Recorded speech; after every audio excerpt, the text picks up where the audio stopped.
Hey, What's up, dude? Dude, what was that for? that, my friend, was a collision.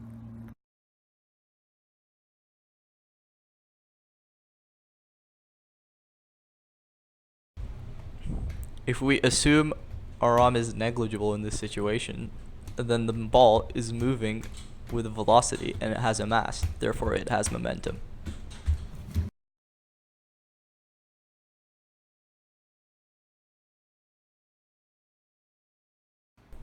In this situation, me and Aram are kicking the ball. Therefore, we are applying a force on the ball, which means we're applying a momentum on the ball. In this situation, the ball is still experiencing a change in momentum, but with our hands instead of our feet.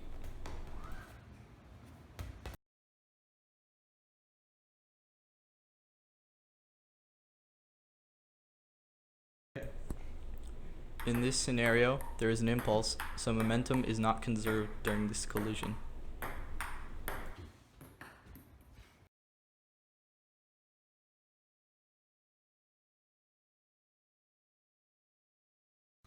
Conservation of momentum. The law of conservation of momentum states that when a system consisting of two objects has no external forces acting upon it, then the total momentum before the collision is equal to the total momentum after the collision. In other words, Pi equals Pa.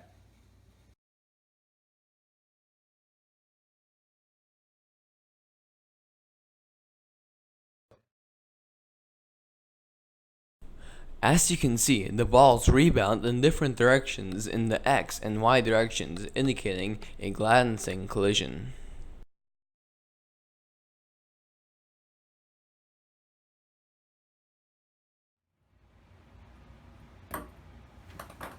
Glancing collisions.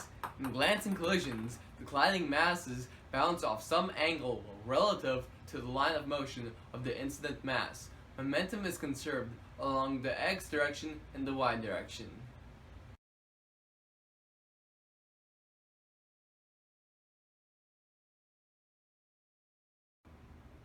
Now, here are some tips and tricks on solving problems that include momentum, collisions, and impulse. Rule of thumb number 1. If the object stays the same during the problem, it's a conservation of energy problem, meaning that it doesn't have any external force acted upon it or there's no collision. Rule of thumb number 2. If the object changes, then it is a conservation of momentum problem. This also means that the collision is inelastic. Rule of thumb number 3. If two objects bounce together perfectly, it is also a conservation of momentum problem, but in this case, it's an elastic collision. Note that for all collisions, the momentum is conserved if there's no external force, so it's simply a matter of differentiating what type of collision is occurring in the problem.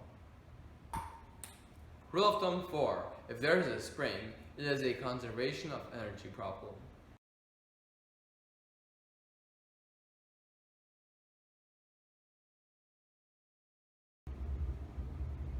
Time for an insane physics problem.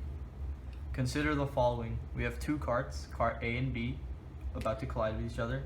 Cart A has a mass of 2 kgs and a velocity of 7 meters per second, while cart B, moving to the left, has a mass of 4 kgs and a velocity of 4 meters per second. Assume that after the collision, both the carts stick together and begin moving to the right. What we need to find is the final velocity of two carts combined together.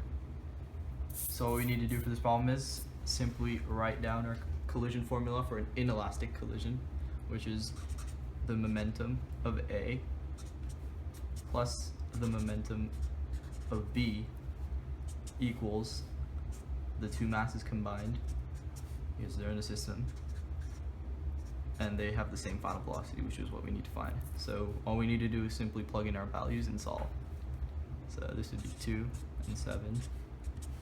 And this would be 4 and 4, and this would be 2 and 4, and we have our BF. So this would be 14, this would be 16, and this would be 6. And we just set up to solve for VF. So VF equals 30 divided by 6, or 5 meters per second.